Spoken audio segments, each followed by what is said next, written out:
വട്ടമിട്ടുകൊണ്ട് ചോദിച്ചപ്പോ അവർ പച്ച മരുന്നിന്റെ പേരതാ അബ്ദുള്ള ഇലയുടെ പേര് പറഞ്ഞു കൊടുക്കുമ്പോ യജമാനൻ ഓടിപ്പോയി ആ പച്ച ഇല എടുത്തുകൊണ്ട് വന്നു. അബ്ദുള്ള തന്റെ വായിലേക്ക് വെക്കാൻ വേണ്ടി പറഞ്ഞു.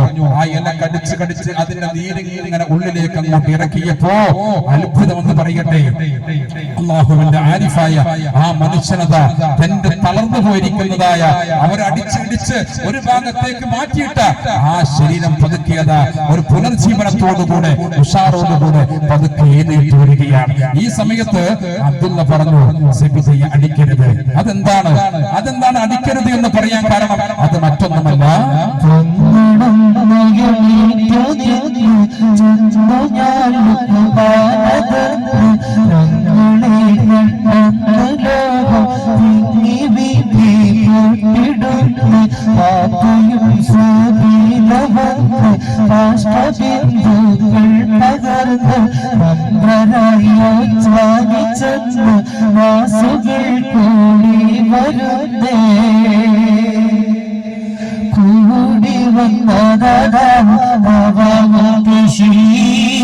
കൂട്ടത്തിൽ ജനങ്ങളും ദുഃഖത്തിൽ വിഷി കൂടി വന്നതാശി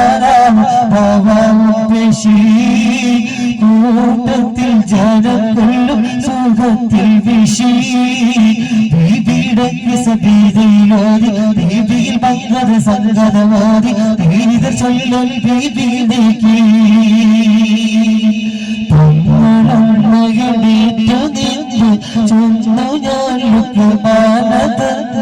ഞങ്ങളെ കണ്ടെന്ന് ലോകം തിങ്ങിവിങ്ങിടുന്നു പാപ്പയും സുബീതവന്ന് ബാഷ്പബിന്ദുക്കൾ പകർന്ന് ഭദ്രനായോ ചാലിച്ചെന്ന് വാസുകൾ കൂടി പരന്ന്. ഈ സമയത്താണ് അബ്ദുള്ള പതുക്കെ അവിടെ നിന്ന് എഴുന്നേറ്റ് നേരെ നിൽക്കുന്നത്. എനിക്ക് തന്റെ യജമാനൻ കൊണ്ടുവന്ന ആ പച്ച ഇലയുടെ മരുന്ന് തന്റെ ഉള്ളിലേക്ക് എത്തിയപ്പോൾ പൂർണ്ണ ആരോഗ്യവാനെ പോലെ അബ്ദുള്ള എഴുന്നേറ്റ് നിൽക്കുകയാണ്. ഈ സമയത്ത് സബിത എന്ന പെൺകുട്ടി തന്നെ അടിക്കാൻ വേണ്ടി യജമാനൻ തന്നെ ചാട്ടമാറ് ഓങ്ങിയപ്പോഴാണ് യജമാനനോട് അരുത് എന്ന് അബ്ദുള്ള പറഞ്ഞത്. അങ്ങനെ അബ്ദുള്ള അരുത് എന്ന് പറഞ്ഞപ്പോ ഈ സമയത്ത് യജമാനൻ മരുന്ന് കൊടുത്തപ്പോൾ അബ്ദുള്ള എഴുന്നേറ്റ് വന്നു. എന്നിട്ട് തന്റെ പ്രിയപ്പെട്ട യജമാനനോട് പറയുന്നു, പ്രിയപ്പെട്ടവരെ, സബിത അവളൊരു പെണ്ണാണ്. അവൾ ഒരുപാട് ദിവസങ്ങളായി എന്റെ അരികിലേക്ക് വരുന്നു. ഇന്ന് വരെ സബിതയ്ക്ക് വഴങ്ങിക്കൊടുക്കാൻ ഞാൻ ഒരുങ്ങിയിട്ടില്ല. കാരണം ഞാന് ഈ സമയത്ത് നിങ്ങളുടെ മുമ്പിൽ ഒരു സത്യം ഇവിടെ വെച്ചുകൊണ്ട് പറയാൻ വേണ്ടി പോവുകയാണ്. ഇത്രയും ദിവസം ഞാൻ അവളുടെ മുന്നിലേക്ക് അങ്ങോട്ട് പോയിട്ടില്ല. പലപ്പോഴും അവൾ എന്റെ മുന്നിലേക്ക് ഇങ്ങോട്ട് വന്നിട്ടുണ്ട്. എന്നോട് പല കാര്യങ്ങളും പറഞ്ഞിട്ടുണ്ട്. ഞാൻ ഒരു യജമാനനെ ഭയപ്പെടുകയാണ്. കേട്ടപ്പോ യജമാനൻ ചോദിച്ചു, നിനക്ക് ഞാനല്ലാത്ത മറ്റൊരു യജമാനൻ വേറെ ആരാ? അത് നിങ്ങളെയും എന്നെയും നമ്മെ മൊത്തം ഈ ലോകം മുഴുവൻ നിയന്ത്രിക്കുന്ന സർവജ്ഞനായ ഒരു യജമാനുണ്ട്, സർവാധിപതിയായ ഒരു യജമാനുണ്ട്, സർവേശ്വരനായ സർവഗുണ സമ്പൂർണനായ ഒരു യജമാനുണ്ട്. അതേതാ? നിന്റെ സംസാരം കേട്ടാൽ എനിക്ക് തോന്നുന്നുണ്ട് ഒരു വിശ്വവിഖ്യാതിയുറ്റ ലോകം അടക്കി വാഴുന്ന അങ്ങ് ലോകയിൽ ജനിച്ചു വളർന്ന ലുഖ്മാനുൽ ഹക്കീമിനെ പോലും വെല്ലുന്ന ഒരു സംസാരക്കാരനാണ് എന്ന് ഇതങ്ങോട്ട് കേട്ടപ്പോ ലുഖ്മാൻ ഒന്നങ്ങോട്ട് ചിരിച്ചു. ലോകം അടക്കി വാഴുന്ന വിശ്വവിഖ്യാതിയുറ്റ ഒരു ലുഖ്മാനുൽ ഹക്കീമിനെ പറ്റി നിങ്ങൾ കേട്ടിട്ടില്ലേ? അതെ, ഞങ്ങൾ കേട്ടിട്ടുണ്ട് അബ്ദുള്ള. എങ്കിൽ നിങ്ങൾ അന്ന് കേട്ടിരിക്കുന്നതായ ആ ലുഖ്മാനുൽ ഹക്കീം, പച്ച മരുന്നുകളെ കൊണ്ട് ലോകം സുഖപ്പെടുത്തുന്ന ആ ലുഖ്മാനുൽ ഹക്കീം, അത് ഞാൻ തന്നെയാണ്. അദ്ദേഹത്തിന് ദിവ്യ സന്ദേശം ലഭിച്ചു. പേര് വെളിപ്പെടുത്താൻ അദ്ദേഹം പേര് വെളിപ്പെടുത്തി കൊടുക്കുമ്പോൾ ആളുകൾ എല്ലാവരും ഓടി വന്നിട്ട് ആ ലുഖ്മാനെ കെട്ടിപ്പിടിച്ച് പൊട്ടിക്കരയുകയാണ്. പൊട്ടിക്കരഞ്ഞപ്പോൾ അവരോട് പറയുന്നു, പ്രിയപ്പെട്ടവരെ, മാപ്പ് അറിയാതെ ഞങ്ങൾ അവിവേകം ചെയ്തു പോയതാണ്. ഞങ്ങൾ അടിച്ചു, ചീത്ത പറഞ്ഞു, പലരും ഞങ്ങളെ ഉപദ്രവിച്ചു, നിങ്ങൾക്ക് എല്ലാവർക്കും മാപ്പ് നൽകണം.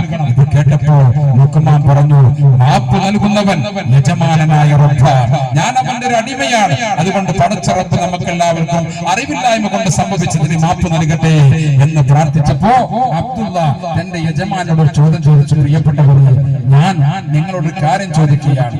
ഈ കൊട്ടാരത്തിൽ നിങ്ങൾ താമസിക്കുമ്പോ എന്റെ ഈ ഒട്ടകത്തോഴത്തിലേക്ക് ഒരുപാട് തവണ അബ്ദുള്ളയെ തേടിക്കൊണ്ട് ആ സബിത എന്ന പെൺകുട്ടി ഇറങ്ങി വന്നിട്ടുണ്ട്. അപ്പോഴൊക്കെ ഞാൻ യജമാനെ പറ്റിക്കാതെ പടച്ച റബ്ബിനെ ഓർത്തിട്ട് ഒരിക്കൽ പോലും അബ്ദുള്ള ആ പെൺകുട്ടിയുടെ ഭാഗത്തിലേക്ക് തിരിഞ്ഞിട്ടില്ല. അതുകൊണ്ട് ഇന്ന് ഞാൻ ചോദിക്കുകയാണ്, ആ സബിതയെ എനിക്ക് കല്യാണം കഴിച്ചു തരുമോ? ആ ചോദ്യം എന്ന് ചോദിച്ചപ്പോഴാണ് അബ്ദുള്ള ലുക്മാനുൽ ഹക്കീമിനോട് എന്റെ പ്രിയപ്പെട്ട യജമാനൻ പറഞ്ഞത്, എന്റെ മോൾക്ക് സമ്മതമാണോ എന്ന് അവളോടൊന്ന് ചോദിച്ചു നോക്കുക. മോളോട് ചോദിച്ചപ്പോ മോളാകെ അന്തം വിട്ടു നിൽക്കുകയാണ്. പഠിച്ച തമ്പുരാനെ, ലോകം ആദരിക്കുന്ന ലുക്മാനുൽ ഹക്കീമിന്റെ മുന്നിലേക്കാണോ ഞാൻ ഈ അനുരാഗത്തിന്റെ വായ്പകളുമായിട്ട് ഇറങ്ങി ചെന്നിരിക്കുന്നത്? പഠിച്ചത് എനിക്ക് പുറത്തു തരുമോ?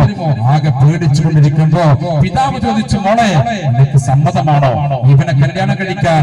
ഈ ചോദ്യം അങ്ങോട്ട് ചോദിച്ചപ്പോ എന്റെ ഉള്ളില് വല്ലാത്ത ഒരു സന്തോഷം അവൾക്ക്. കാരണം തനിക്ക് പുതുമണവളാറ്റി വരുന്നത് ലോകം ആദരിക്കുന്ന, ബഹുമാനിക്കുന്ന, ഇഷ്ടപ്പെടുന്ന എല്ലാവരും വളരെ ആദരവോടുകൂടെ ആ പേര് കേൾക്കുമ്പോ റഹ്മത്തുള്ളാഹി അലൈഹി അല്ലെങ്കിൽ റളിയല്ലാഹു അൻഹു എന്ന് ബഹുമാനത്തോടുകൂടെ പറയുന്ന മഹാനായ ഒരു മനുഷ്യനാണല്ലോ തന്റെ പുതുമണവാളനായി വരുന്നത് എന്ന് മനസ്സിലാക്കിയ സബിത എന്ന പെൺകുട്ടി തന്റെ കാലിന്റെ മടമ്പ് ഭാഗം ഭൂമിയിൽ അമർത്തിയിട്ട് വള്ളവിരല് കൊണ്ടടിയിൽ ചിത്രം വരക്കാൻ തുടങ്ങി. തന്റെ മനസ്സിന്റെ ഉള്ളിലുള്ള ആഗ്രഹം പൂർത്തിയാകാൻ വേണ്ടി പോവുകയാണല്ലോ എന്നുള്ള ചിന്തയോടുകൂടെ യജമാനൻ പറഞ്ഞു, മോളെ, എനിക്ക് സമ്മതമാണെങ്കിൽ യെസ് വിളിക്കോ, ഞങ്ങൾക്ക് കേൾക്കേണ്ട മാത്രമേ. സബിത പറഞ്ഞു, അതെ, എനിക്ക് സമ്മതമാണ്. അങ്ങനെ ആ സമ്മതത്തോടുകൂടെ സുന്ദരമായിട്ട് ആ മംഗലം അങ്ങോട്ട് നടന്നി. ആ മംഗലം, ആ കല്യാണം അവിടെ നടന്നിട്ട് അന്നത്തെ രാത്രിയിൽ എന്ത് ചെയ്തു?